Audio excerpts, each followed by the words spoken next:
The following is a DW Ancient Babylon production. In the last episode, we covered the 4th millennium, roughly between 3500 and 3000 BC, with the origins of the city-state. We began this episode with a focus on Babylonia during the Early Dynastic Period, from 2900 to 2350 BC. The topics of this episode include the political developments in southern Mesopotamia, the Sumerian king list, the Umma-Lagash border conflict, writing and language, and northern Mesopotamia.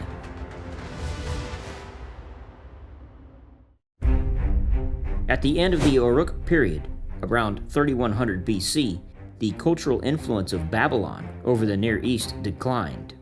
There was a reversion to local traditions throughout the region, and certain skills, such as writing, became rare outside southern Mesopotamia. In the south itself, however, the written sources increased in number, enabling us to study political and cultural developments in much greater detail than before. Here, the political situation was characterized by the existence of city-states constantly interacting and competing with one another. After several centuries, cultural contacts between Babylonia and the rest of the Near East re-emerged.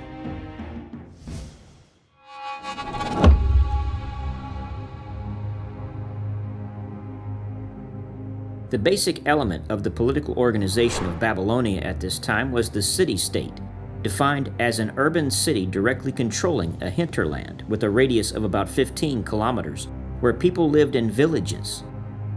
Their city-states relied heavily on agriculture, and as a result, had to be near rivers in order to irrigate their crops.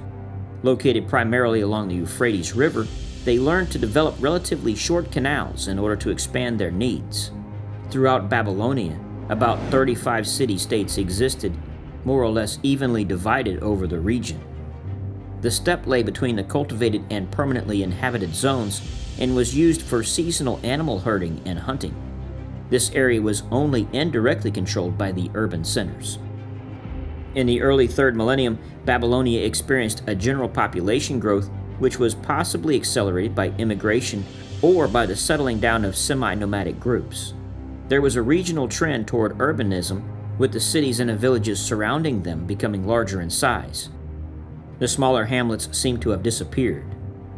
The city-states at first were located at sufficient distance from one another, but the increased population necessitated an extension of the cultivated areas, and the borders began to overlap. This process may have been aggravated by a gradual drying of the climate, causing a lowering of the sea levels and a retrenchment of the rivers into fewer branches. A fundamental element in the Mesopotamian ideology was the concept that each city was the dwelling place of a particular god or goddess. Cities were thought to have been developed in primordial times for the gods, each of whom acted as their patron deities. Examples: Nana for Inanna for Uruk, and Enlil for Nippur.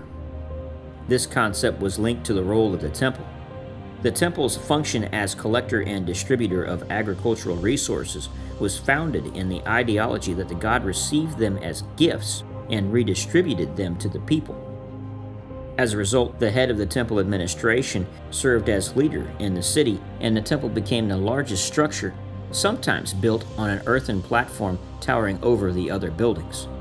The gods were imagined as living in a world parallel to that of humans, so each god had a household, spouse, children, and servants.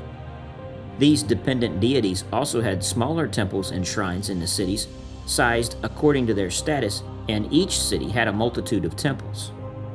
With the expansion of the city-states, competition for the remaining open areas developed and soon led to wars for cultural land.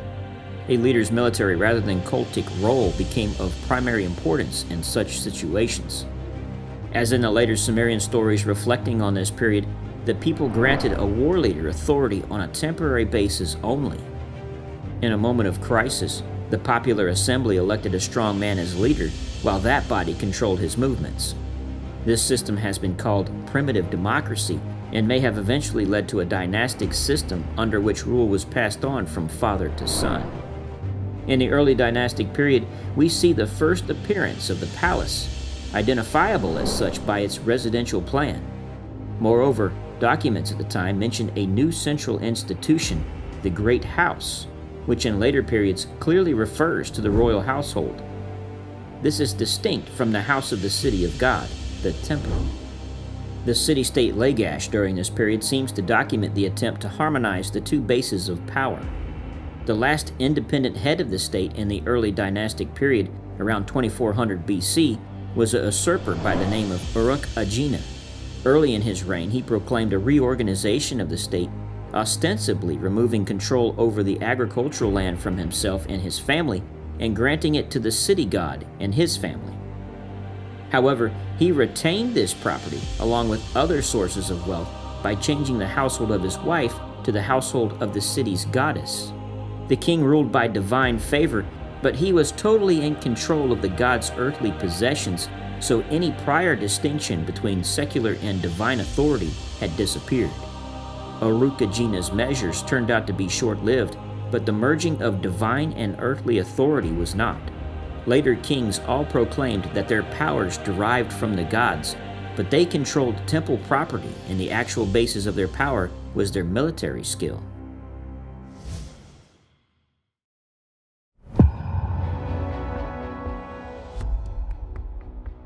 The written sources for the study of this period cover a variety of genres. Administrative documents continue to dominate in number, but we also have political narratives written for some rulers of the period and later literary materials that relate stories about others. Among the later Mesopotamian texts that deal with the early dynastic period, the Sumerian king list is perhaps the most important. The text is known only from manuscripts dating to the first centuries of the second millennium, almost 700 years after the early dynastic period. It depicts a world in which kingship descended from heaven and was passed on from city to city, whose local dynasties held temporary rule over the entire region. A typical segment reads as follows. At Mesenapata was king. He ruled 80 years. Meski-Agnuna, son of Mesenapata, was king. He ruled 36 years. Ilulu ruled 25 years. Balulu ruled 36 years. 4 kings ruled 177 years. Was defeated in battle, and its kingship was taken to Awan. Chronically, the Sumerian king list addresses the period from the moment kingship first appeared before the flood to the dynasty of Ison, about 1900 BC. In the segment that covers the early dynastic period, the city-states mentioned are primarily located in Babylonia, giving special attention to the cities Uruk, and Kish.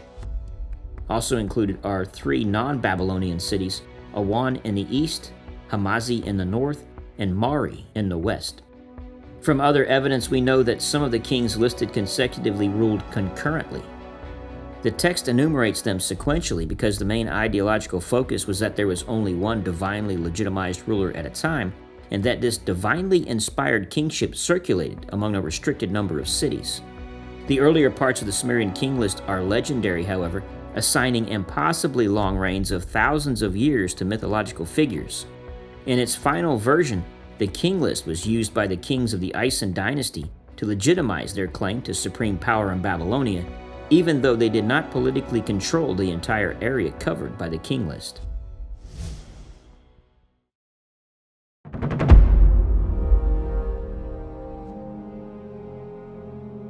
The increased competition over land among city-states is first demonstrated in detail during the border conflict between the city-states Umma and Lagash. Over a period of 150 years, from about 2500 to 2350 BC, the kings of Lagash provided their accounts of this dispute while portraying themselves as deputies acting on behalf of the gods. According to these Lagash accounts, the chief god Enlil in the distant past had demarcated the border between the two states. The inscriptions acknowledge that the act had historically been performed by a king of Kish called Mesopotamia, who would have lived around 2600 BC. Even at this early time, the two city-states already had competing claims and recourse to outside arbitration. The sequence of events is difficult to establish as only one view is documented. Whenever Lagash is strong, it tried to enforce its rule over the disputed land. Successive kings stated that the army of Lagash defeated Umma's rulers, but the conflict persisted over several centuries, which shows how inconclusive these battles really were. Not all interactions between states were hostile, however. The royal houses communicated with one another as equals and had diplomatic relations, often with the exchange of gifts. These city-states often grouped themselves in various coalitions in order to stand up to one another. Around 2400 BC, for example, a king of Uruk claimed kingship over Ur, a city 50 kilometers to the south. The process of conquest and unification culminated at the end of the Early Dynastic Period when the king of Umma-Lagash conquered Ur and Uruk and then defeated Uruk-Kagina of Lagash, thus taking control of the entire south of Babylonia and creating the first documented kingdom to encompass all of Sumer. Before losing to Lugal-Zaghazi, Uruk-Kagina may have created the first example of a legal code in recorded history. This code sought to achieve a higher level of freedom and equality among his people and limited the power of the priesthood and large property owners. He states, "The widow and the orphan were no longer at the mercy of the powerful man." Although the actual text has not been discovered, much of its content may be surmised from other references to it that have been found.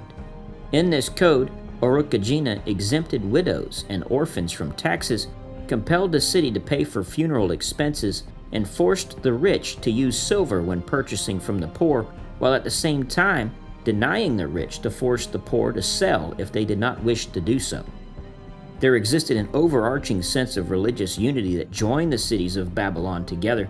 This is already attested around 3000 BC, as discussed in the last episode, when multiple cities looked to the oldest urban city, Uruk, as their religious capital.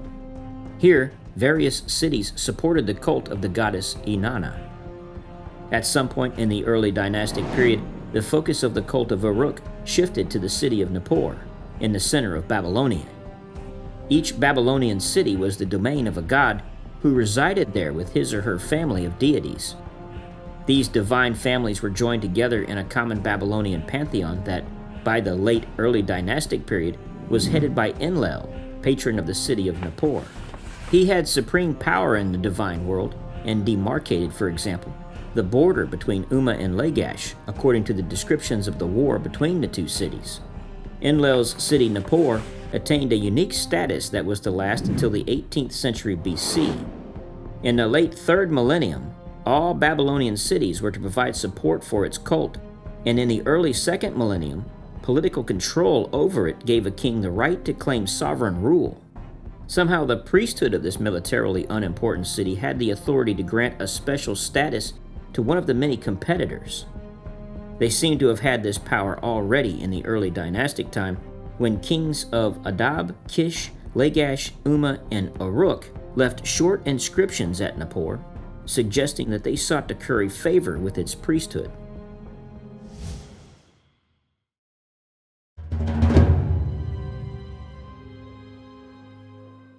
During the early dynastic period, the recently invented technology of writing evolved both in its ability to render spoken languages and in the extent of information it could provide. Writing is also the most eloquent indication at this time of the existence of a cultural unity in the Near East inspired by southern Mesopotamian traditions.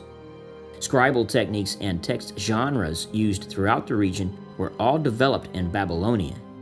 This technique of writing, called cuneiform, was exported to Syria and northern Mesopotamia when urban cities developed there. Northern Babylonian Kish was very important, as was Mari on the Middle Euphrates, which may have provided training to Syrian scribes. These people employed the same scribal practices, shaping their clay tablets similarly, writing the same cuneiform signs, and organizing them in the same way. Those from western Syria read the same texts as those in southern Iraq. Although united intellectually, politically they were separate, living in independent city-states. We can state with certainty that at least 2 languages were spoken in Babylonia during the early dynastic period: Sumerian and a Semitic language sometimes referred to as Proto-Akkadian. These 2 languages were very different in character, but they shared some vocabulary, and Sumerian grammar influenced Akkadian, which indicates that the same groups of people used them at the same time. Members of the two linguistic groups lived side by side. Again, this reflects that Babylonia was culturally connected while being politically divided.